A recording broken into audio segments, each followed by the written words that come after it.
Donc, je m'appelle Marie-Marion, je suis animatrice de l'Observatoire de la conformité France Post-Marché. Cette réunion, comme vous pouvez le voir, est composée d'une trentaine de membres, dont presque 20 établissements ou associations de place. Vous avez tout le détail à l'écran. Nous nous réunissons une fois par mois, durant 2 heures, pour échanger sur les bonnes pratiques de conformité et de façon plus large pour parler de thèmes tels que l'éthique. Aujourd'hui, j'ai 10 minutes pour parler avec vous de 3 sujets principaux. D'abord, une rétrospective 2023 sur les différents thèmes que nous avons abordés et les différents sujets que nous avons traités au sein de cet observatoire de la conformité. Ensuite, les perspectives 2024 de l'Observatoire de la conformité, un peu notre feuille de route en quelque sorte.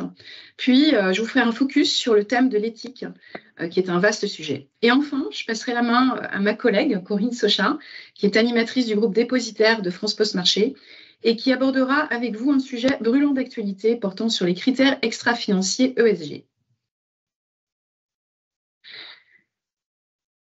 Alors, concernant la rétrospective 2023, l'Observatoire de la conformité, en fait, c'est un lieu d'échange privilégié entre ses membres sur les nouvelles normes, les réglementations, mais aussi sur les incontournables de la conformité, avec 3-4 exemples que je voulais évoquer avec vous aujourd'hui. Donc, le premier, c'est la refonte du guide MIF. Vous avez déjà dû en entendre parler puisqu'il y a eu une conférence qui a eu lieu au sein de France Post-Marché le 20 septembre 2023 sur le thème de la finance durable et MIFID 2, les enjeux pour les acteurs et un point sur les travaux de place. Voilà, je peux que vous encourager à aller regarder cette conférence qui est donc visualisable sur le site de France Post-Marché. Ensuite, on a aussi traité un sujet qu'on avait déjà abordé lors de la conférence annuelle de l'année dernière, qui concernait les diligences à réaliser en matière de gestion de conflits d'intérêts.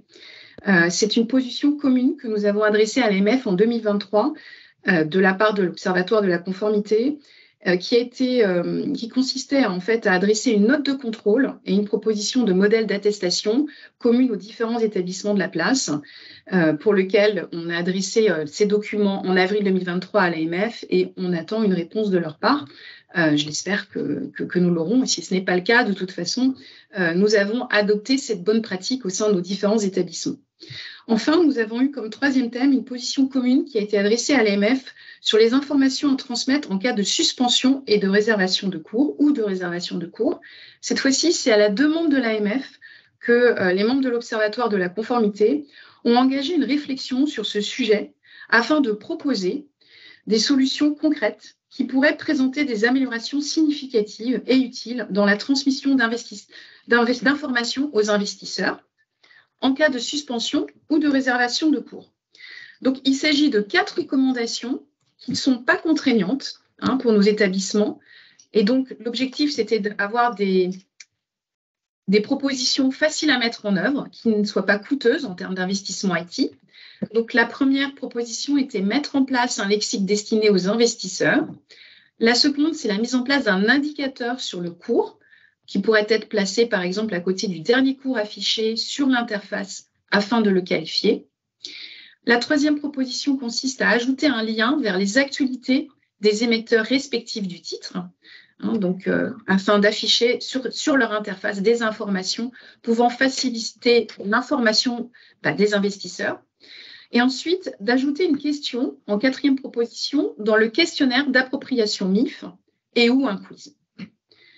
Et comme 4e thème, en rétrospective 2023, nous avons aussi créé un sous-groupe de travail pour échanger sur les sujets importants que sont le KYC. Vous voyez sur la droite les principaux sujets suivis en lien avec les autres observatoires ou groupes de travail. Donc, il y a T+1, dont vous parlera certainement Haroun ou David. Il y a aussi le projet de directive FASTER, que Vincent évoquera avec vous un petit peu plus tard. Et puis, les données extra-financières ESG, comme je vous le disais, ou Corinne vous en dira un petit peu plus tout à l'heure. Donc, je vous propose de passer aux perspectives 2024. Donc, c'est notre feuille de route 2024 pour l'Observatoire de la conformité. Donc, notre objectif pour ces perspectives, c'est de s'inscrire dans une continuité avec une coloration, comme vous le voyez, sur les enjeux éthiques de dimension extra-financière et de sécurité financière ou du numérique Alors, pourquoi l'éthique? Parce que vous savez, la conformité, c'est pas que la conformité au sens stricto sensu. C'est aussi d'autres sujets tels que l'éthique, une sorte de philosophie de vie qui donc pointe le bout de son nez depuis maintenant de nombreuses années et à laquelle on a souhaité s'atteler pour notre feuille de route 2024. Alors, dans les perspectives 2024, voilà, c'est un choix qui est non exhaustif, hein, bien sûr. Il a bien fallu faire, parmi toutes les possibilités qui s'offrent à nous, des choix et de faire cet exercice de se dire, bon, bah, qu'est-ce qu'on veut faire et qu'est-ce qu'on veut étudier au sein de l'Observatoire de la conformité. Donc, on peut commencer par la lutte contre le blanchiment d'argent et le financement du terrorisme, avec le plan AML de la Commission européenne, notamment. On a décidé aussi de s'atteler au sujet de l'infrastructure et l'intégrité des marchés, avec le projet de révision de la réglementation MIF2, le projet de révision de la réglementation EMIR, ainsi que le projet de révision du règlement MAR, abus de marché, pour Market Abuse Regulation. Alors ensuite, on a décidé d'aller vers tout ce qui était numérique, données, cryptoactifs. Et en fait, l'idée, c'est de pouvoir en fait regarder tout ce qui est projet de règlement sur l'accès des données aux données extra-financières, aux données financières, FIDA, le projet de règlement sur l'identité numérique, le projet de règlement, le règlement MiCA sur les marchés des cryptoactifs. C'est quelque chose, c'est un thème qui est énormément abordé en ce moment. Et voilà, les différents établissements bancaires, notamment les dépositaires de la place, se posent beaucoup de questions sur ces nouvelles typologies de titres, en quelque sorte. La réglementation DORA sur la résilience opérationnelle numérique, voilà. Et enfin, en finance durable et éthique, voilà ce sujet pour lequel on souhaite ouvrir un peu nos chakras dans l'Observatoire de la conformité cette année, c'est notamment la directive sur le devoir de vigilance. J'en parlerai un tout petit peu plus tout à l'heure, les contrôles sur les données extra-financières que Corinne évoquera avec vous, et puis CSRD, l'ordonnance de transposition et la révision du SFDR. Alors, c'est une belle transition pour l'éthique, c'est-à-dire que là, en fait, ce que je vous propose, c'est de vous poser et d'aborder ce sujet de l'éthique sous forme de 3 questions. La première question, qu'est-ce que l'éthique? La seconde, pourquoi une conduite éthique? Et enfin, quels sont les référentiels éthiques? Alors, qu'est-ce que l'éthique? Alors, vous voyez, il y a un nuage de mots. Pourquoi? Parce qu'en fait, il y a plein d'illustrations possibles pour l'éthique. Il peut y avoir la lutte contre le harcèlement et la discrimination, le respect de l'égalité homme-femme, le respect et la protection des clients, la lutte contre la fraude et la corruption, le respect des règles de concurrence aussi, et aussi les achats responsables. Voilà. Donc, comme vous pouvez voir, au-delà des normes et des réglementations, c'est le respect des droits humains et des libertés fondamentales. C'est ça l'éthique. C'est aussi le respect de la santé et de la sécurité des personnes, mais c'est aussi le respect de l'environnement. Donc, c'est une sorte de philosophie de vie, en fait. C'est tout cela. L'éthique, c'est une démarche de questionnement, avant tout, sur la bonne conduite à tenir au regard des valeurs partagées au sein de l'entreprise. C'est quel est l'impact de mon action, de ma décision sur la société ou sur mon client, et est-ce que ma décision est conforme à la réglementation ou aux normes en place dans mon établissement. Donc, on avait fait venir le président de la commission compliance du barreau de Lyon, qui s'appelle Gilles Sabar, au sein de la réunion de l'Observatoire, et il avait évoqué avec nous le devoir de vigilance dans un prisme devoir de vigilance de nos dirigeants. Parce que l'éthique, ça s'incarne au sein de chacun des collaborateurs d'un établissement ou d'une entreprise ou d'une association, mais ça s'incarne également aussi de la part de la gouvernance. Donc, ce sujet, il n'est pas nouveau. C'est un engouement croissant qui se fait sentir depuis de nombreuses années, puisque, comme je vous le disais, en France, en fait, il y a la loi du 27 mars 2017 relative au devoir de vigilance qui a pris place. Et puis, il y a aussi l'article 1833 du Code civil qui a été modifié en mai 2019, la fameuse loi Pacte sur la croissance et la transformation des entreprises. Il y a aussi l'AMF qui estime que cette éthique est quelque chose d'important. Elle a mis en place une certification finance durable que je ne peux que vous encourager à suivre. Et l'AMF et la RPP a lancé aussi le certificat de l'influence responsable dans la finance. Donc, il y a eu un point d'attention par rapport aux influenceurs sur les réseaux sociaux. C'est un vaste sujet. Voilà. Alors, pourquoi une conduite éthique? Alors, vous vous souvenez, depuis les années 2000, l'augmentation des affaires a été une source de méfiance de la société vis-à-vis des grandes entreprises. Il y a eu la crise financière de 2008. Il y a eu la mise en cause de dirigeants, les atteintes aux droits humains, sociaux et environnementaux, comme l'effondrement du Rana Plaza au Bangladesh en avril 2013, qui abritait plusieurs ateliers de confection de grandes marques internationales, a provoqué plus d'1 millier de morts. On a besoin de restaurer notre image et de renforcer la confiance des parties prenantes, de nos clients, mais aussi de nos sous-traitants, des différents tiers avec lesquels on est amené à travailler au quotidien, de nos employés également. Donc, pourquoi une conduite éthique? Pour les entreprises, c'est important puisqu'on a besoin d'identifier nos risques, de prévenir les atteintes graves envers les droits humains, les libertés fondamentales, la santé et la sécurité des personnes ainsi que l'environnement, et puis qui résultent de nos activités propres à chacune de nos sociétés, mais aussi celles des sociétés donc on contrôle ou avec lesquelles on partage des choses comme des contrats de sous-traitance ou d'autres projets. Donc, on a besoin aussi de se prémunir contre le risque de réputation. On peut faire évaluer notre niveau de risque par des tiers, des agences de notation. Et puis, on a aussi nos ONG qui sont aux portes de nos établissements, qui attendent de notre part qu'il y ait une cohérence entre nos actes et puis nos discours ou nos communications. Donc, il faut qu'on se prémunisse contre une perte de confiance de nos clients, mais également contre le risque financier potentiel, les risques de non-conformité réglementaire. Donc, tout ça, c'est l'éthique. Alors, c'est vaste, ça fait beaucoup parler la presse, mais pas que. On a beaucoup de réflexions dans nos établissements respectifs, notamment sur le reporting de durabilité des sociétés, le CSRD, qui est effectif, mais également sur le projet de directive sur le devoir de vigilance, CS3D, qui est en cours de négociation au niveau européen.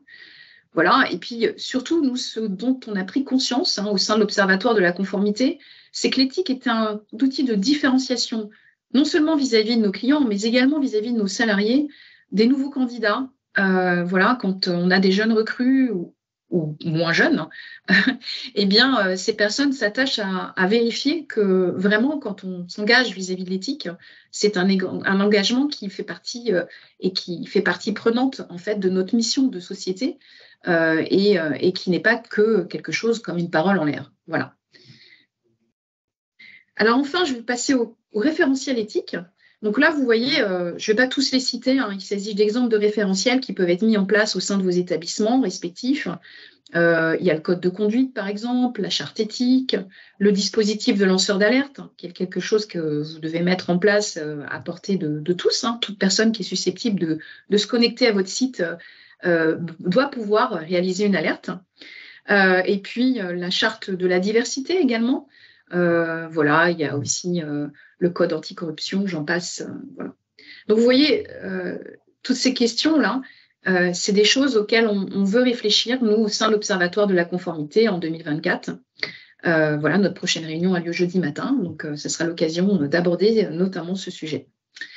Donc voilà, je vais vous proposer de poser justement vos questions, donc comme le disait Olivier en cours de séance, on y répondra après l'intervention de Corinne.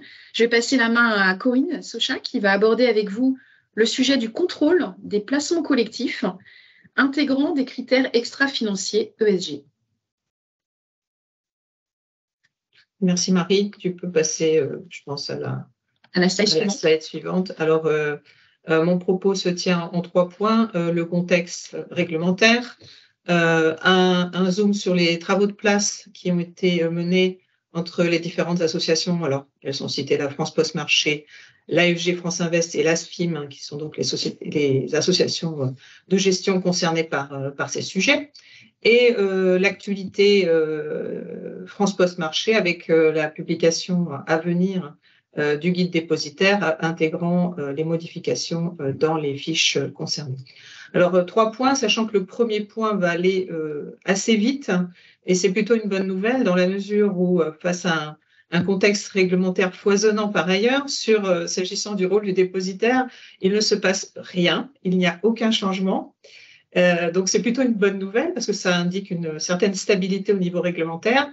Mais par contre, c'est en deuxième lecture qu'il faut s'arrêter sur ce contexte réglementaire puisque rien ne distingue dans l'ensemble des textes qui s'appliquent aux dépositaires, en particulier les directives AIFM et UCITS, rien ne distingue une contrainte intégrant des critères extra-financiers d'une contrainte financière par ailleurs. Donc, ça veut dire quoi? Ça veut dire que l'ensemble des textes s'appliquent de manière équivalente, qu'il s'agisse de contraintes financières ou extra-financières.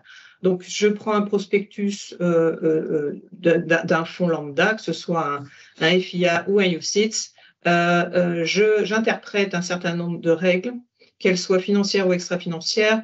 La position du contrôle dépositaire va être exactement la même, les dispositifs vont être les mêmes, sans changement. La difficulté, bien sûr, va résider dans l'analyse et l'interprétation de ces contraintes extra-financières et dans la capacité du dépositaire à intervenir, à être en mesure d'extraire ces règles, de pouvoir les calculer.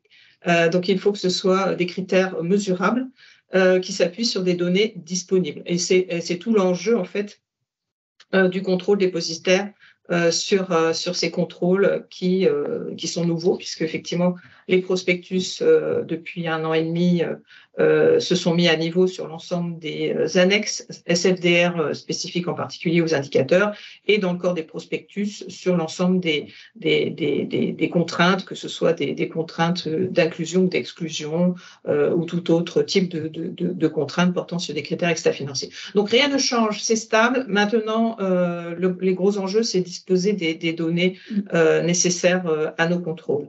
C'est dans ce cadre que nous avons mené, là aussi depuis un peu plus de 18 mois, des travaux avec les associations de sociétés de gestion pour mettre en place, et cela nous a été en particulier permis, en tout cas autorisé dans le cadre des travaux aussi européens, puisque le supervisory briefing de l'ESMA a bien mis en lumière que les sociétés de gestion, tous les acteurs de gestion devaient mettre à disposition des dépositaires les informations nécessaires à leur contrôle.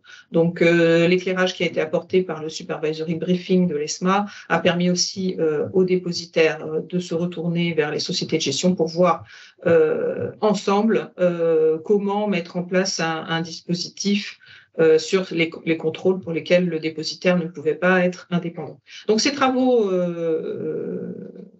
sont en place depuis plusieurs mois, ont donné lieu à un certain nombre d'échanges également avec l'AMF. Ces travaux reposent sur plusieurs principes.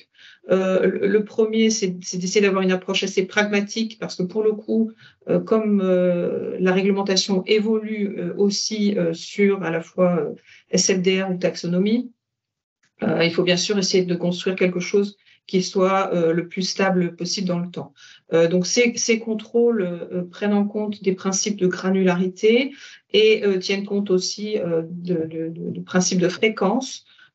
Étant entendu que sur la fréquence, les travaux en commun essayent d'utiliser les dispositifs de contrôle en place au sein des sociétés de gestion et de reporting en place au sein des sociétés de gestion. Donc l'idée, c'est de pouvoir mettre à disposition du dépositaire le fichier de reporting des dépassements de contraintes extra-financières réglementaires qui est trimestriel en termes de périodicité pour les fonds qui ont une fréquence de calcul, enfin les fonds de type vocation générale. Ce reporting trimestriel intégrant non seulement les anomalies en fin de période, mais toutes les anomalies qui ont lieu sur la période. Donc ça permet de restituer aux dépositaires en fait tous les événements de brèche qui ont eu lieu sur le trimestre.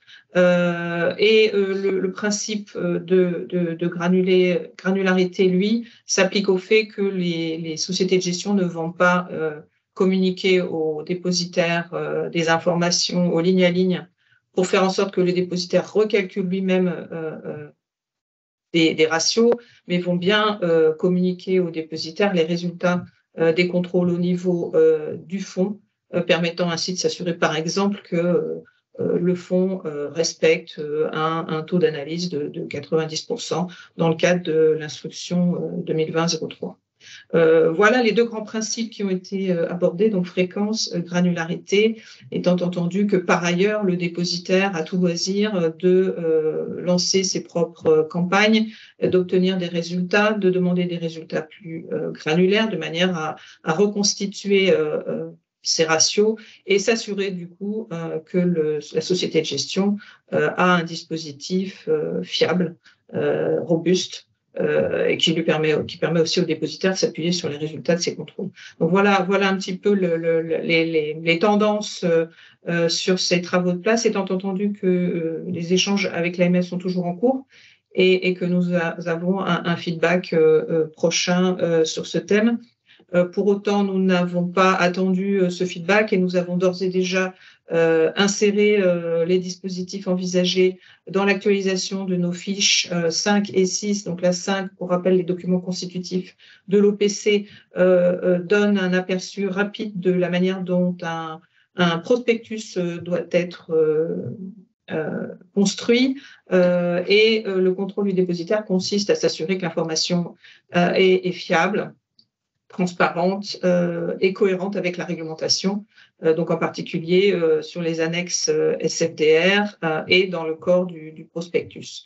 La fiche 6 porte sur le contrôle des règles d'investissement et de composition de l'actif, donc un point majeur du contrôle dépositaire, étant entendu que l'ensemble des autres dispositifs s'appliquent, c'est-à-dire que tout ce qui est due diligence et audit vont également s'appliquer de la même manière que pour des contrôles sur des contraintes financières. Donc tout cela est à disposition et est actualisé en tout cas et va être mis prochainement à disposition sur le site de France Poste Marché. Donc, j'ai le plaisir de vous annoncer cette publication prochaine et je crois que j'ai fait le tour du sujet. Nous suivons bien entendu avec intérêt les prochaines consultations de France Poste Marché sur les sujets de type SFDR et en particulier, je crois, les résultats des consultations qui ont été menées depuis le 15 décembre. Merci beaucoup.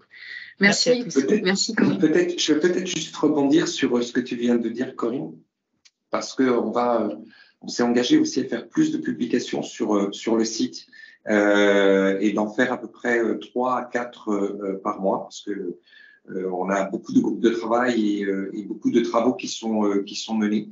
Donc, c'est un engagement qu'on prend vis-à-vis sur notre site pour que vous trouviez toute l'information dont vous avez besoin. Donc, première annonce, Corinne qui en annonce d'autres et tout ça pour vous faire bénéficier justement de l'expertise que l'on a. Merci.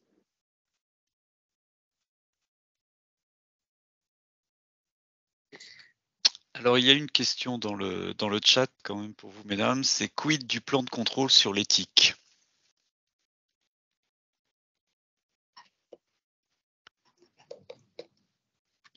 Alors, on peut peut-être parler de façon générale sur le plan de contrôle de l'éthique. C'est à chaque établissement, évidemment, d'établir son plan de contrôle, comme on peut le faire sur d'autres activités de l'établissement respectifs, de nos établissements respectifs.